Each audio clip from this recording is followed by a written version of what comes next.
Hello friends, welcome back to my YouTube channel. સ્વાગત છે તમારું આજના ફ્રેશ નવા વ્લોગમાં. અને આજે રક્ષાબંધન છે, ભાઈ બહેનનો અતૂટ પ્રેમનો એવો આપણો તહેવાર. તો બધાને હેપી રક્ષાબંધન, રક્ષાબંધનની શુભકામનાઓ. અને જો અહીંયા મમ્મી છે એ પહેલાં તો કૃષ્ણ ભગવાનને એટલે કે કાનાજીને ફર્સ્ટ રાખડી બાંધી રહ્યા છે. તો જો આજે કાનાને નવા કપડાં પહેરાવી દીધા છે અને કાનાને મમ્મી સવારમાં ઉઠીને સરસ મજાના શણગારી દીધા છે ભગવાનને, અને પછી એને પેલી રાખડી ભગવાનને બાંધી દીધી છે. રક્ષાબંધન એટલે એક એવો તહેવાર કે જે ભાઈ બહેનના અતૂટ પ્રેમ કહેવાય. આપણે એનો સંબંધ અતૂટ હોય છે ભાઈ બહેનનો, કોઈ દી ન તૂટે એવો એક આ પવિત્ર તહેવાર છે જેનું આપણે સેલિબ્રેશન કરીએ છીએ. તો આ છે મમ્મીના ભત્રીજા, મમ્મી એને રાખડી બાંધે છે.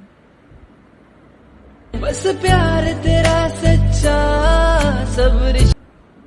આ છે મમ્મીના ભાભી, એટલે હવે ભાભી રાખડી બંધાઈ આપણે બાંધીએ છીએ તો તમને ખ્યાલ જ હશે. મમ્મી એના ભાભીને રાખડી બાંધે છે, સાથે સાથે જોલી થોડીક વાતચીત જાતી જાય છે. હવે આવ્યો છે અમારો નંબર. આ છે મારા નણંદ, એટલે કે આ તુષારના બેન. એ આવ્યા છે અમને બેને રાખડી બાંધવા. તો જો અમને બેની રાખડી બાંધે છે, ચાંદલો કર્યો, પછી દુખણા લઈ લીધા અને હવે રાખડી બાંધે છે. આ પાર્ટ 1 છે, કેમ કે મારે 2 પાર્ટ બનશે રક્ષાબંધનના. તો આજે પાર્ટ 1 તમે જોજો અને આવતીકાલે હું પાર્ટ 2 મૂકીશ, કેમ કે હજી મારે એને વિડીયો એડિટિંગ કરવાનું બાકી છે મિત્રો. તો તમે આજે પાર્ટ 1 જોઈ લો. સાથે મારો ચેનલમાં નવા હોય તો સબસ્ક્રાઈબ કરવાનું ભૂલતા નહીં મિત્રો. અને હા, મારા વિડીયો ગમે તો લાઈક કરજો, સાથે શેર કરજો. અને તમને કેવા વ્લોગ જોવાનું ગમે છે એ પણ મને કહેજો કોમેન્ટ કરીને. પછી જો આપણને તો પેંડા બહુ ભાવે, એટલે આપણે તો આખો લઈ લીધો. તું સારે આખો લઈ લીધો, એને ભાવે. પણ એ કે લ્યો મારા નણંદને ખવડાવું, પણ મારા નણંદ કે ના મારે નથી ખાવો. પછી એને થોડોક લઈ લીધો. તો એ હસી મજાક કરતાં સરસ મજાનો તહેવારનો આપણે સેલિબ્રેશન કરીએ છીએ.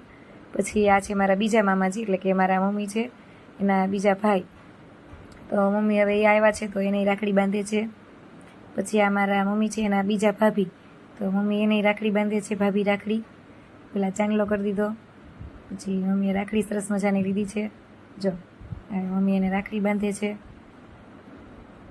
અને હવે અમારે જવાનું છે ફ્રેન્ડ્સ, અમારા બીજા એક નણંદ છે એમને ત્યાં જમવા માટે અને રાખડી બંધાવવા. તો જો અમે જઈએ છીએ. વચ્ચે ટ્રેન નીકળી હતી એટલે મેં એ વિડીયો લીધો હતો અને હવે ફાઇનલી પહોંચી ગયા છીએ.